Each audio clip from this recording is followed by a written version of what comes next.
Roomies. Yo. So, I decided to make this video because I thought it would be interesting to compare my GME position versus my roomie's GME position, which is 10 times more than mine. And, we have a not bickering, but a disagreement back and forth about he's diamond hands and I'm paper hands and diamond hands again, but what I'm doing. So there's a big thread here. So apparently what I'm doing is giving the hedges a chance to buy back my shares much cheaper than if I were to diamond hands, and then they would buy it at, to the moon price. And, I still believe in it, but I just don't know when. And, it really sucked when I was bag holding for here's the numbers of me versus my roomie. This is all me, and then down here would be my roomie. These are estimated numbers, but I'm pretty close. And Jan in beginning of February, he dumped like 16 grand, and then today he bought at the dip because he was inspired me to buy at the dip today too. And I was very lucky to buy at the dip today at I was close. I remember I was just driving.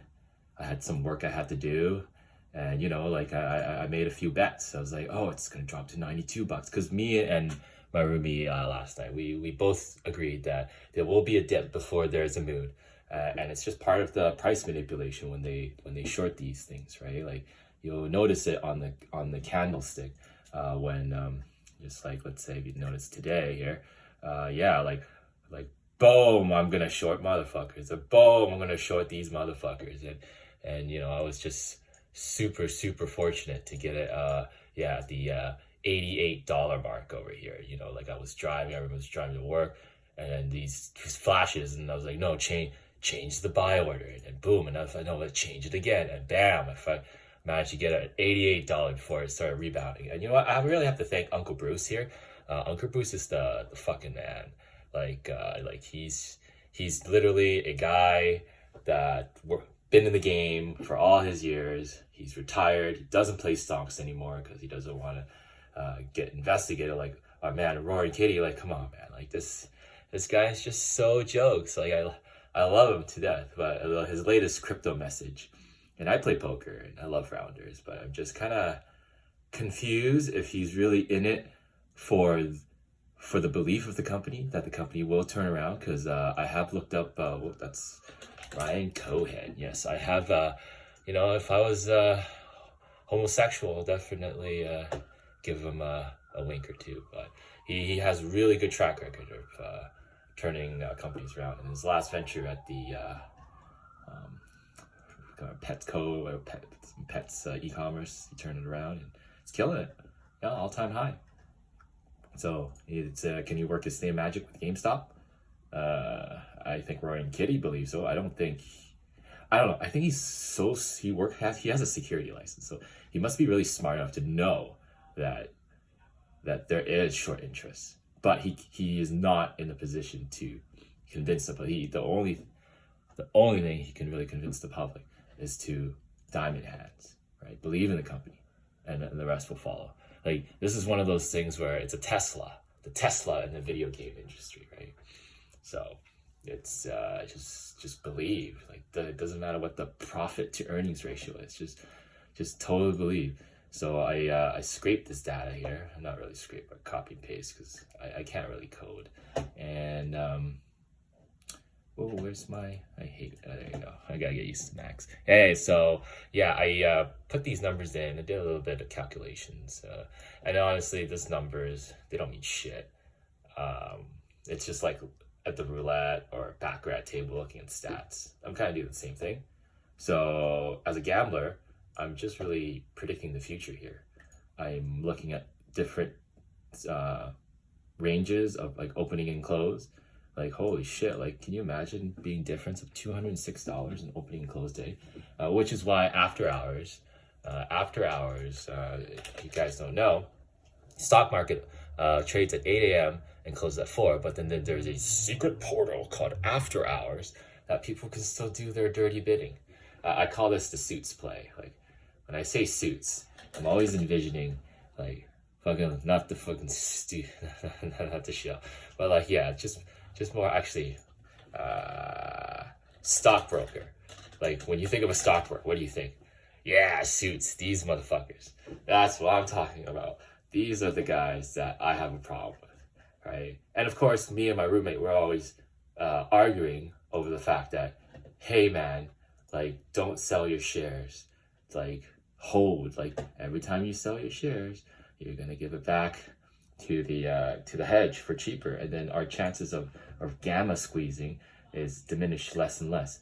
And my side of the argument is that fuck man, nobody wants to hold the bag. And when I say hold the bag in lingo, that means like you don't want to just have stocks that are worth fuck all, right? Which is with just this line here I'm representing, just drawing it back. Like I've diamond hands for that 3-week period. And like for me just to still diamond hand while all this action is going on, it's so hard for me to ignore. And yet guys like me are ruining the chances of going to the moon. While guys like my roomie, who are just believes in buying the dips, you know, he managed to average, I think, 178 share, 95 units. So he's definitely in the long haul. He's so long that he believes in the Ryan Cohen, you know, DFV, which he doubled down a few days before this, you know, boom. Like, so it's definitely proof in the pudding that there are believers like my roomie and DFE that are in the heart of the company. Our boy Ryan is gonna turn it around, right? Like this guy's killing it. Like if you look into it. So I mean, super CEOs, can they save the company? Who knows?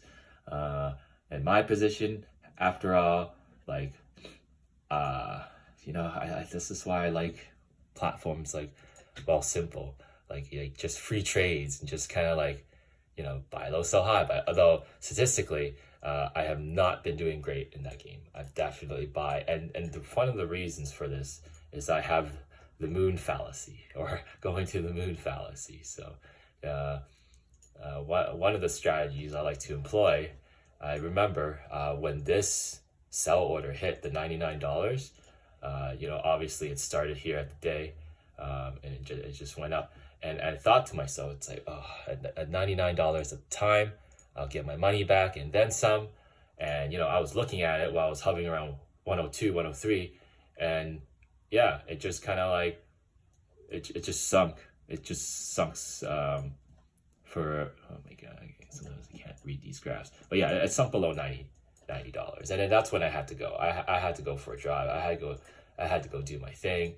And I was super lucky that while I was driving, the price went down, so I adjusted it, 92, 93. I was kind of like, it was hovering at the 90s, but then it managed to really dip down, and I managed to grab it just before it dipped like that. So I was pretty grateful for the dip. There you go. Sorry, that was the one I was looking for. So it's just like adjustments, and then bam. And you know, lucky with Uncle Bruce, there was a lot of people, you know, just kind of talking about, and he's a solid guy. He charges $400 an hour just for his consulting business. 101 looks at your portfolio, and that $400 USD can make or break you, because the guy's pretty solid. He's pretty genuine. Don't think he's a snake at all. You can look into him at your own will. But definitely listening to him and playing the stock market for the 8-hour shift has definitely made it much more enjoyable. So highly recommend. Uncle Bruce, and yeah, shout out to you. Yeah, so good. But yeah, it's just interesting to see. Oh yeah, see, people are already losing interest. It's like, the price is down. It didn't moon on Friday. So the rumor on the middle of the street is that, you know, a lot of people still have contracts. When this happened, this middle line here, a lot of people place bets for, they call them contracts. So basically you're betting that a certain price will hit, and if it does, well, you get paid off of that contract. And the idea that these suits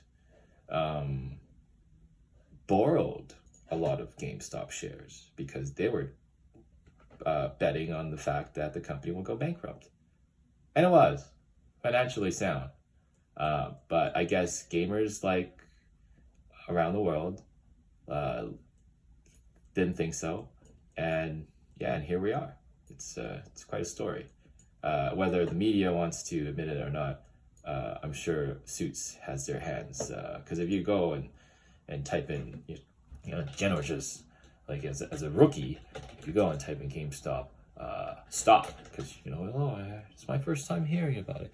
More likely than not, I'm maybe this is skewed towards my feed. Let's see if I was incognito. GameStop stock, and that's interesting. I don't know. I think my cookies are still there. I think that's a bunch of bullshit.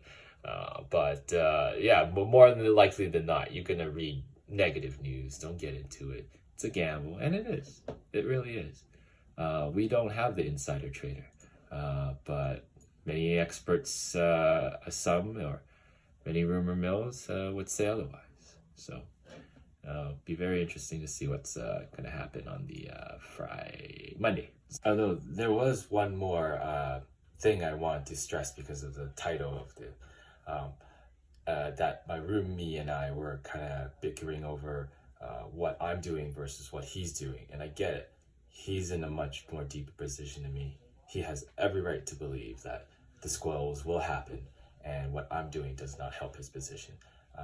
However, I argue that nothing is ever guaranteed. We're a bunch of gamblers. Maybe we got these suits by the balls, but maybe we don't. Maybe they have an ace up their sleeve that we don't know about. I'm in a position where it sucks to lose $2,000, but it's not the end of the world. But he's willing to risk it all. If he loses it, he's fine. I'm a little bit indifferent. I'm always trying to seize opportunities, and that's what makes swing trading so appealing, despite me hurting the cause. I like to believe that I'm a very, very minuscule piece of the pie, and that there are more people, bag holders or diamond hands like my roomie, and not as much swing traders like me, because apparently what I'm doing is inherently reckless, which, to each their own. I definitely enjoy the setups I have, and it's surprisingly so far, knock on wood, stress-free. So we'll see when Monday comes along, and we're still roomies, but definitely it'd be very interesting. And I told him, hey, at the end of the day, I got more GME than I started this journey with. So diamond hands, baby.